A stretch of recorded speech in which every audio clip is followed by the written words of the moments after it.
Welcome to Behind the Bar with Steve. How the hell are you doing? Hey, what's going on up there? Now, this is the 50th episode of Behind the Bar with Steve. This is episode 50. Milestone episode here, 50. All right. So this episode we got the Belmont Steak Saturday. It's coming up on us. It's coming up. And came up quicker than I thought, but here it is. It's coming up. So we got an official drink. We've been doing the official drinks of these races, the horse races. So here's another drink. Hey Steve, what drink are you gonna make this time? It's called the Belmont Duel, the official drink of the Belmont Steaks. Up there in Saratoga. They will not have the Belmont Steaks at Belmont for a third year. They'll have it in Saratoga. So next year it's supposed to be back at Belmont. This better be a remarkable stadium, because 3 years to have to not have it at the official place. You're supposed to have a 1.5 mile track on the Belmont, and they have it on the Saratoga Raceway. And the horses from the Kentucky Derby, they'll all be back now. They're all nice and rested. Their trainers say they're ready to go now. Who cares about the Preakness? Why would we do the Preakness? We could just rest them for the Belmont, and they could win the Belmont. Yeah, that's what they do. That's what they do. That's what they do. So we got a drink. So a lot of the big name horses will be back. We got Golden Tempo and Renegade and Chief Wallaby. Yeah, they'll be back. So we got a big race. So we got a big race on Saturday for the Belmont Steak. We got to have a good drink for the Belmont. So what's the drink for the Belmont? The Belmont Jewel. Well, the Belmont Jewel is a nice simple one. It's not that complicated. It's pretty simple, and we'll get right into it now. The Belmont Jewel, we're going to need some bourbon. We're going to need some pomegranate juice. And we're going to need some lemonade. You can, if you're really good at making a good lemonade, it's not so hard to make. You can make yourself a lemonade. Or you can just go to the store and buy some lemonade. We need lemonade. So we got some lemonade. And that's pretty much the three things. Let's make the Belmont Jewel. We'll take our glass. We're going to fill it up with some ice.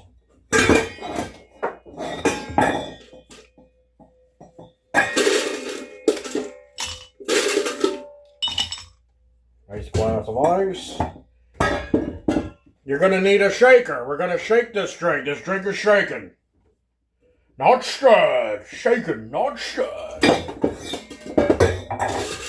Throw some ice in the shaker.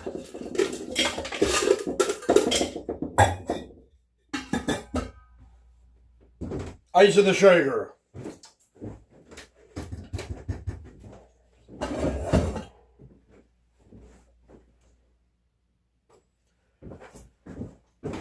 I need your measuring jigger. We got to do some good measurements here. Here's my bourbon. 1.5 ounces of bourbon. 1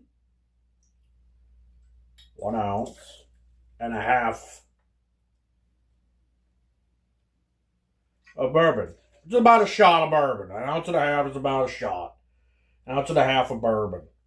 We got our lemonade. This is mostly what's in it. 2 ounces of lemonade. This is where all your sweetness and a lot of your flavor is coming from. And then you got your pomegranate juice. A nice touch for this one. This will be a nice tart drink.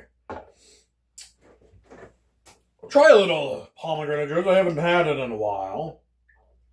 Give it a taste.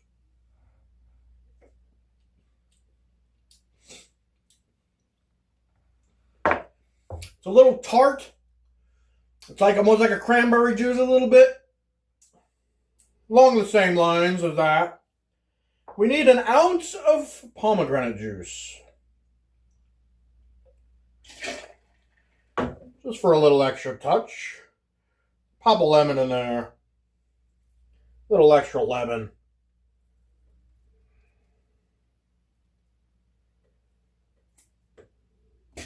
Little extra lemon. Pop a couple cherries in there. We're going to put some cherries in the drink too. Splash of the cherry juice. A little splash of the cherry juice.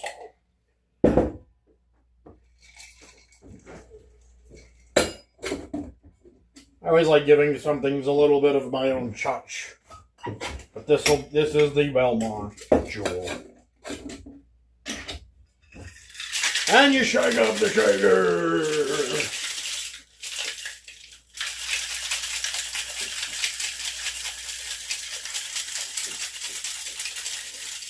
It's a real simple drink.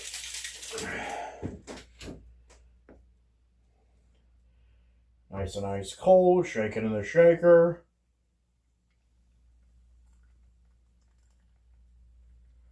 And we're filling a glass, like a standard whiskey glass. They call it a low ball or a double whiskey glass. Fills it right to the top.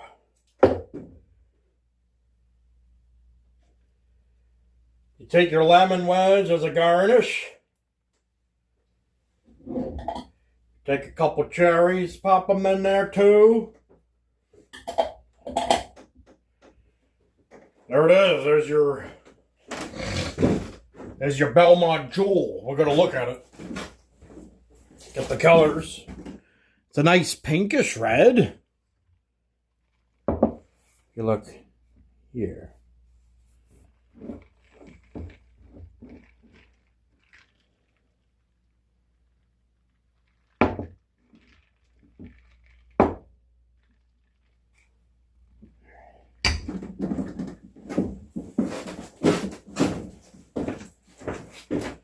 I'll give it a try.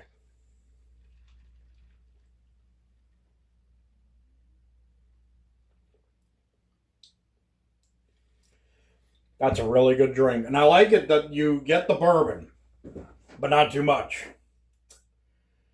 But this is a whiskey drink. You want to taste that bit of whiskey. You want everything to complement the whiskey.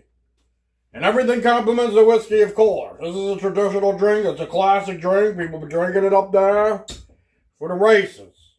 All the places have their own drink. Kentucky had the mint julep.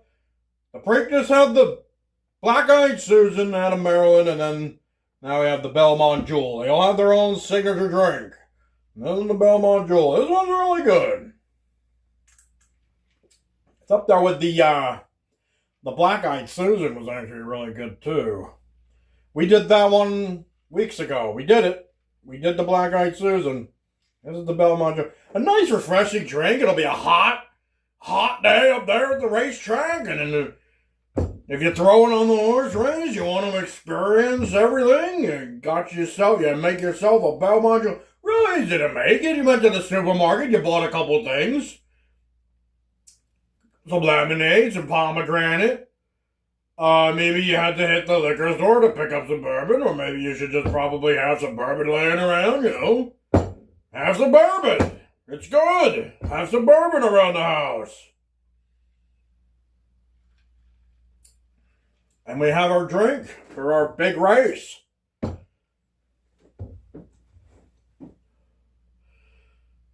Yep, a lot of good horses coming back for this one. They'll all be there. They're all nice and rested now, like we said. That'll be Saturday, June 6th. The Belmont Stakes up in Saratoga, New York. You can have your Belmont Jewel, compliment the race, and it's a good drink. You could just make this drink for any occasion. It's a really good drink, real easy to make, nice sipping drink, not too much bourbon. It's not overpowering the drink. Everything's nice and everything complemented itself nice and perfectly. Good drink. Check it out. Check out the race. We love our horse racing down here. And we'll go out of the Triple Crown season in style. A big Belmont race. Belmont Jewel. That's it for this one. Have a good one.